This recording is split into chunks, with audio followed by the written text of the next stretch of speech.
Oi, pessoal. Bom dia, boa tarde, boa noite. Tudo bem com vocês? Vamos dar início à nossa 8ª unidade. Nós vamos falar sobre figuras de linguagem.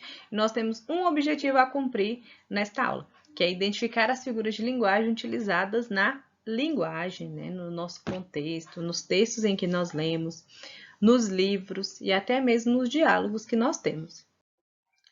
O que é a linguagem figurada? A linguagem figurada, gente, é o recurso que nós vamos utilizar, né, que nós utilizamos para a maior riqueza da expressão. E nem sempre as palavras em seu sentido mais comum servem para dizer profundamente o que nós queremos dizer. Por exemplo, você é uma cobra. É tipo assim, uma cobra, literalmente, uma cobra. Você é meu gato e você é minha flor, né? Ou seja, não é um gato mesmo, um animalzinho, uma flor, né?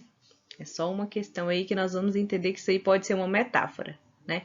Então, essa linguagem, essa figura de linguagem é a metáfora, já vou adiantando para vocês. Então, as figuras de linguagem, elas vão servir para isso, né? Para a gente conseguir trazer uma linguagem com maior riqueza de expressão. E as figuras de linguagem, elas são divididas em 4 grupos. Nós temos figuras de palavras, ou tropos, tanto faz, figuras de construção ou de sintaxe, figuras de pensamento e figuras de som. As figuras de palavra, a gente tem diversas figuras de linguagem, gente, tanto figuras de palavras quanto de construção, pensamento e som. Só que tem algumas que são mais importantes, são mais presentes na nossa linguagem, mais presente nos textos em que nós trabalhamos.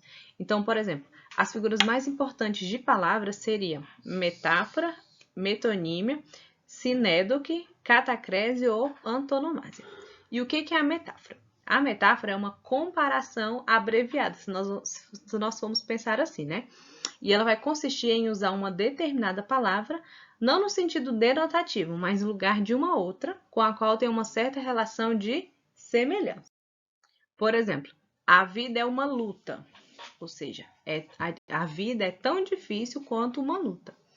Ela tem nervos de aço, literalmente nervos de aço? Não, ela tem nervos tão fortes que parecem de aço. Metonímia. A metonímia, gente, é quando ocorre, né, quando em vista de uma relação de contigüidade ou de afinidade, uma palavra é empregada em lugar da outra. Normalmente, quando a gente troca, né, o autor pela obra dele, ou seja, ele gosta de ler Jorge Amado. Ao invés de eu falar, ele gosta de ler as obras de Jorge Amado, eu digo que ele gosta de ler Jorge Amado. Comprei um Portinari, ou seja, comprei um quadro de Portinari. O continente pelo conteúdo, né? Por exemplo, um bebê, uma garrafa e o outro um copo. Ou seja, um bebê, uma garrafa e o outro o conteúdo do copo. O abstrato pelo concreto, o efeito pela causa. O instrumento que a pessoa utiliza, né? Ou seja, ele é um bom garfo. Ou seja, ele é um indivíduo que come muito. O lugar pelo produto, o símbolo pela coisa ou ideia simbolizada. O que é a sinédoque? Sinédoque, gente, vai ser quando a gente tem o alargamento ou diminuição do sentido de uma palavra e ela ocorre quando empregamos, por exemplo, a parte pelo todo. Não há teto para os necessitados, ou seja, a parte teto está sendo usada no lugar de casa, né? O indivíduo pela classe ou espécie, ou seja, ele era o Judas da classe. O singular pelo plural. O homem é um animal racional, ou seja, os homens, né? O gênero pela espécie, né? Por exemplo, os mortais são imperfeitos, ou seja, o ser humano, né? Os homens. A matéria pelo objeto. E também nós temos a catacrese. O que é a catacrese? Ela ocorre, né, por falta de uma palavra específica para designar alguma coisa, né, que se toma por empréstimo outra palavra e passa-se a usá-la pelo sentido figurado. Por exemplo, o pé da mesa, né, coloquei 2 dentes de alho na comida, todos embarcaram no avião das 10 horas, ele enterrou uma agulha no pé. Então, a gente troca, né, outras palavras para que a gente consiga usar esse sentido figurado. A antonomásia, gente, é quando a gente vai substituir um nome próprio, né, pela qualidade ou atributo que o distingue. Por exemplo, o poeta dos escravos é um autor do romantismo. Ou seja, ao invés de eu falar, né, do autor Castro Alves, que nós vamos depois aprender em literatura, eu falo logo, né, que o poeta dos escravos é um autor do romantismo. Nós temos também as figuras de construção ou sintaxe, o segundo grupo que eu falei para vocês, e tem várias, Só que as principais são polissíndeto, assíndeto, elipse, zeugma, inversão, anacoluto, pleonasmo e assilepse. Polissíndeto, gente, é quando a gente tem repetição de conjunções, sejam elas coordenativas, né? O assíndeto, ou seja, sem essas conjunções.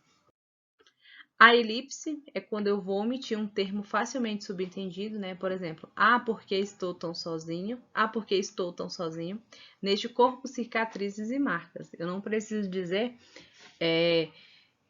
por exemplo, na primeira, né? Porque eu estou tão sozinho. Né? Ou então, neste corpo, há cicatrizes e marcas. Eu posso só dizer, neste corpo, cicatrizes e marcas. A zeugma, gente, ocorre quando se omite um termo que já apareceu antes. Por exemplo, o dia estava frio, o vento cortante. Ao invés de eu falar, o dia estava frio, o vento estava cortante, eu digo de uma vez só, né? O dia estava frio, o vento, vírgula, cortante. Inversão, gente, vai ser a mudança da ordem direta dos termos da frase, né? Porque quando a gente escreve uma frase, normalmente vem sujeito, verbo e o complemento. Só que a inversão é quando a gente tem a ordem, a mudança, né, da ordem direta dos termos da frase. Beleza? Anacoluto, né, é a quebra da estrutura sintática da frase pela inserção de um termo solto ou pela mudança abrupta de uma determinada construção sintática. Por exemplo, eu, que era branca e linda, eis-me medonha e escura. Então, por exemplo, o eu, que é o enunciado do início, né, que ele é dito no início, ele não se liga sintaticamente à oração eis-me medonha e escura. O pleonasmo, gente, é quando a gente repete termos apenas para realçar ou enfatizar uma ideia, beleza? E ele só é um pleonasmo, né? O pleonasmo ele só pode ser considerado uma figura de linguagem quando ele tem evidente valor expressivo. Por exemplo, a cena que vi com meus próprios olhos jamais será esquecida. Então, se veja é com seus olhos, né? As flores já as entreguei. Ao ambicioso nada lhe satisfaz. Beleza?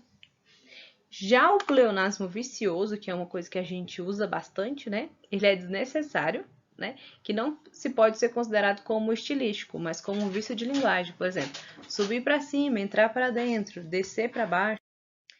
E nas figuras de pensamento, as principais são a antítese, eufemismo, hipérbole, personificação e a ironia. A antítese, gente, é quando a gente tem a aproximação de termos no sentido oposto, né? Por exemplo, sim, não, alto, baixo, beleza? O eufemismo é quando a gente está substituindo palavras ou expressão por uma coisa menos brusca, né?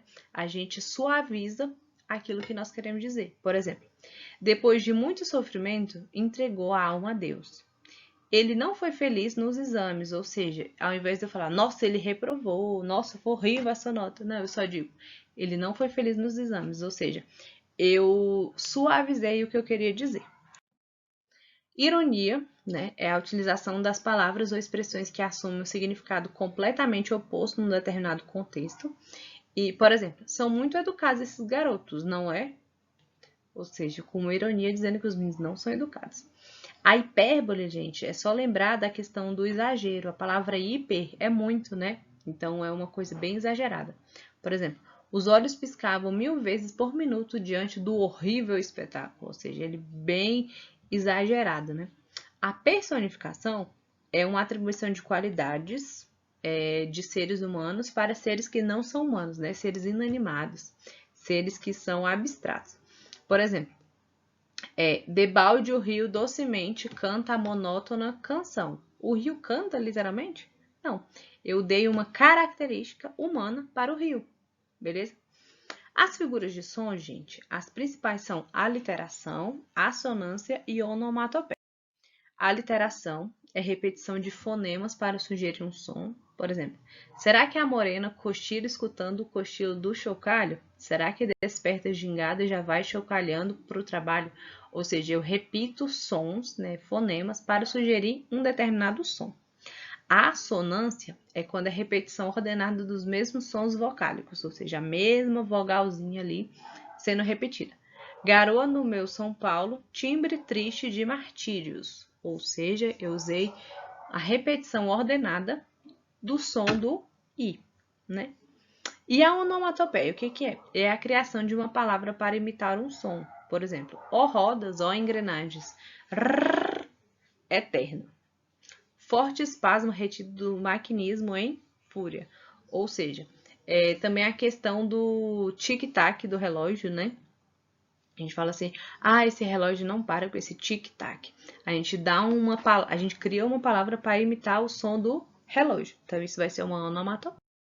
Nós vamos ter vícios de linguagem também, que pode ser a ambiguidade, o barbarismo, cacófato, solecismo, a redundância e o eco. Então, por exemplo, o que é a ambiguidade? É uma construção que, por permitir mais de uma interpretação, pode levar o leitor a compreender a mensagem de modo errado, ou seja, de um modo ambíguo, né? A gente quer passar uma mensagem, só que por conta dessa ambiguidade, as pessoas podem se compreender de outra forma. Por exemplo, o jogador comemorou o aniversário do amigo na sua casa.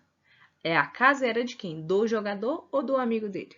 Beleza? Ou então, por exemplo, eu levei os seus livros, a menina levou os seus livros para casa. Tá, pode ser os livros dela ou os livros de outra pessoa, beleza? Cacófato, né? Que é um som desagradável quando a gente junta as sílabas de duas ou mais palavras. Por exemplo, uma mão lava a outra, as palavras tornavam-se suaves na boca dela. Viram que é cadela, né? Ela tinha 36 anos quando resolveu viajar. Lá tinha, né? Ela tinha. A redundância vai consistir na repetição desnecessária de palavras para expressar uma ideia, ou seja, subir para cima, sair para fora, entrar para dentro, beleza? Ele teve uma hemorragia de sangue, então uma coisa redundante, né? Parecida bem com pleonasmo. E o barbarismo, gente, é a grafia ou pronúncia de palavras em desacordo com a norma culta. Por exemplo, gratuito, né? Ao invés de gratuito. Privilégio, ao invés de privilégio, né?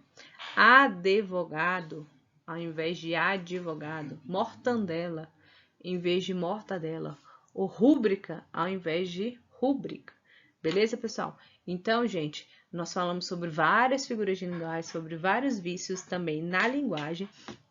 Então, anotem as dúvidas de vocês, tentem destacar também na apostila e também nessa aula gravada sobre essas várias figuras de linguagem, né? Principalmente essas que a gente mais encontra nos textos e bons estudos para vocês, gente. Até a próxima unidade.